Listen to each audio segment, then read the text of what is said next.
In the last unit, we looked at population and how it shifts due to things like healthcare, shifts from agriculture to service industries, as well as how the physical environment can impact human habits.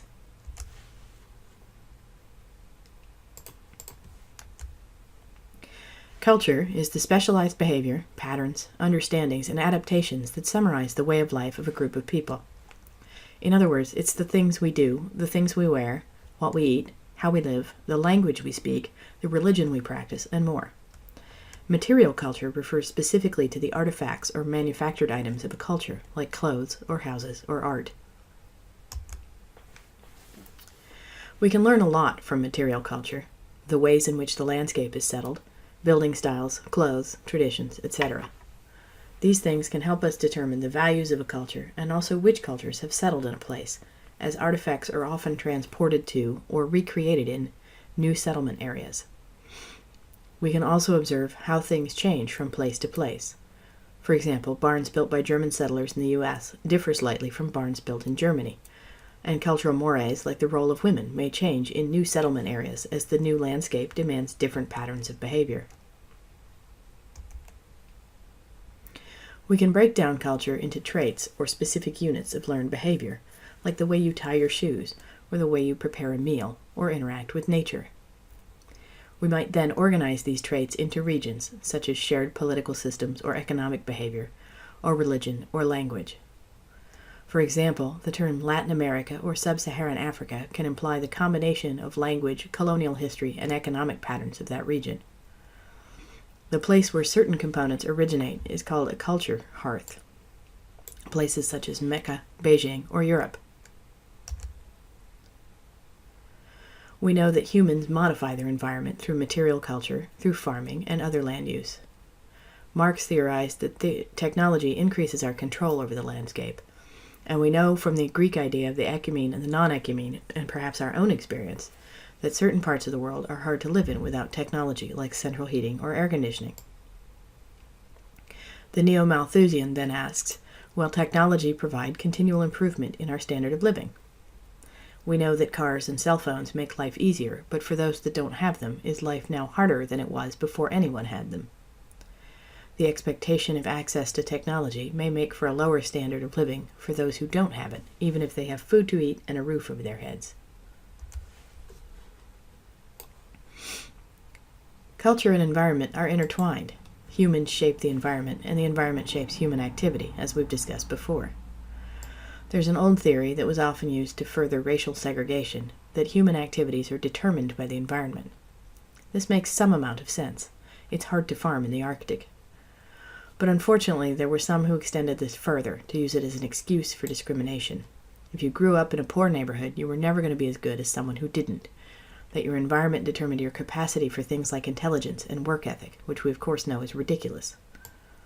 This has been replaced by the idea of possibilism. Humans are the dynamic forces of cultural development, how that culture assesses the possibilities of an area and makes choices regarding them.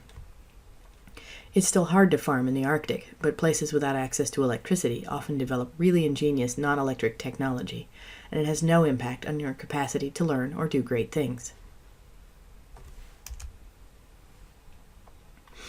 It was long believed, and still is by some people, that culture evolves in stages. You move from hunter-gatherer to nomadism to small farming, then ultimately commercial farming and industry. While this is true in some places, it's not a rigid structure, and it creates the artificial notion of advanced and backward societies. We see much of this in colonial-era attitudes, the idea that conquering backward nations was actually doing them a favor. Our own Alexander von Humboldt, who traveled extensively and wrote about his findings, noted that cultures could actually skip stages or move back and forth, and said that the idea of categories was more accurate than stages. Knowledge of cultural subsystems is perpetuated through the education of children. We pass on our ideology through traditions and language. Our sociological subsystem is passed on through socialization, whether structured or unstructured. We may be formally taught to say please and thank you, but we learn through socialization that these things improve interpersonal relations. The technological subsystem is the tools and techniques we need to live. In our current society, cell phones are largely considered essential, but we know that shelter is still more important. The type of shelter we need depends largely on the climate in which we live. The tools we need to prepare food depend on the foods we eat, and so on.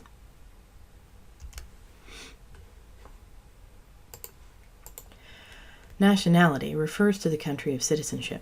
However, nationality is sometimes used to mean ethnicity, even though the two are technically different.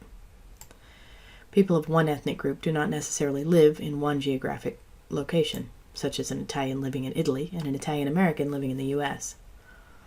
Because of this, ethnicity and nationality are not always the same. People can share the same nationality but have different ethnic groups. For example, citizens of the United States are of many different ethnic backgrounds. People who share an ethnic identity can be of different nationalities. Turkish citizens of Turkey and Turkish citizens in Germany share an ethnic identity but are of different nationalities. In the next unit, we'll look at how this corresponds with political boundaries.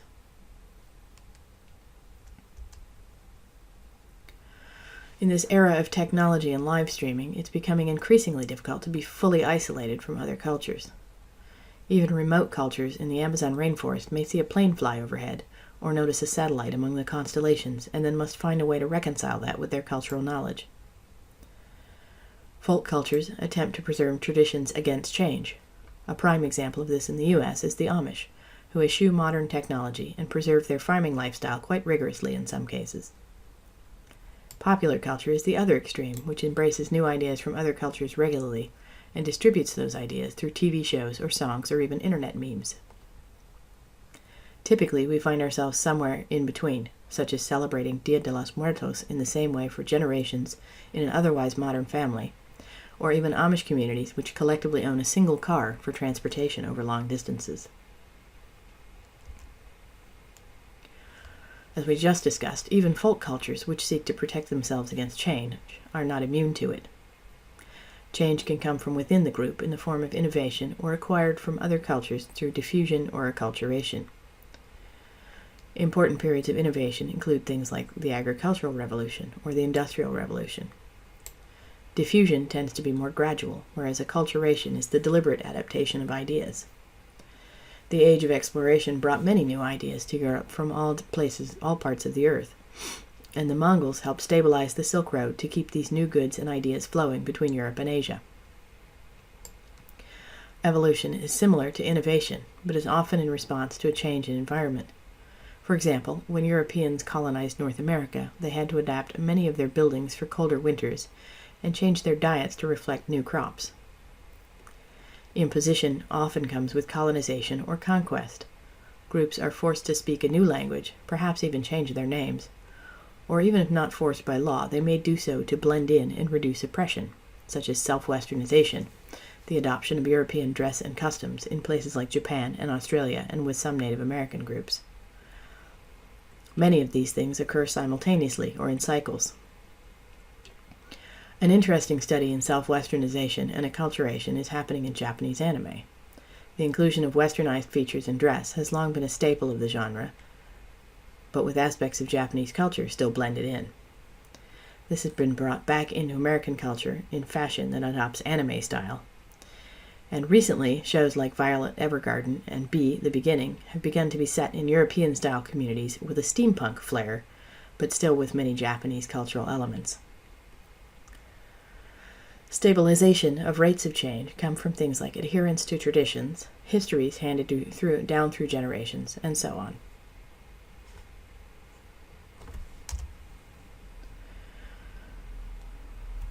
These are all based on opinion, the idea that somehow one's cultural or social position is preferable to another. Prejudice is specifically a negative attitude towards a group or individual. Stereotypes are often based on misinformation, a generalized portrait of a culture that may have some basis in fact, but is often highly distorted or oversimplified and is then applied to all members of the group without room for individualism. These both often stem from ethnocentrism, whether that superiority is explicit or implicit. Discrimination is an action that typically results from prejudice and requires a position of power. That level of power may vary. For example, racism can be practiced by anyone, but typically requires some social power to effectively deny a group representation or access. It may sometimes seem like there are people who hold racist beliefs who have no social power, but as long as there are people who are willing to listen and be persuaded, that person has some social power. It may not be enough to deny access to something, but that's certainly the intent. Institutionalized racism, on the other hand, is racism that is codified in administrative systems, such as the Harvard admission standards that reportedly discriminate against Asian Americans, or the voting shenanigans involving purged registrations and discarded ballots in various states coming into the 2018 midterms.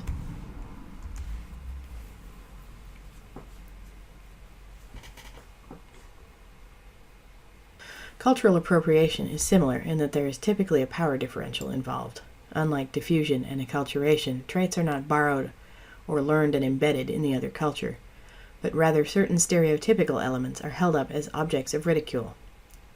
Dressing in the custom of a culture to celebrate it is not appropriation, but wearing it as a means of mockery, and particularly when certain components are exaggerated, is. Sometimes this line is hard to find. The American celebration of Cinco de Mayo is nothing like the actual meaning of the holiday or the ways in which it is celebrated in Mexico. It was essentially adopted as a means to sell Mexican food and margaritas, which is fundamentally appropriation, as was St. Patrick's Day. In the case of the latter, as Irish immigrants became less discriminated against, St. Patrick's Day has also gained momentum as a celebration of Irish heritage. It's hard to stop a holiday based on drinking, but it can sometimes be altered a bit to include some actual facts about the culture. Cinco de Mayo is rapidly becoming ubiquitous in the U.S., and condemning it as appropriation has done nothing to slow this trend. But in recent years, there have been some viral videos circulating about what May the 5th actually means to the Mexican people. This sort of factual intervention can help combat harmful stereotypes perpetuated by this sort of appropriation, and is often a more effective way to diffuse it.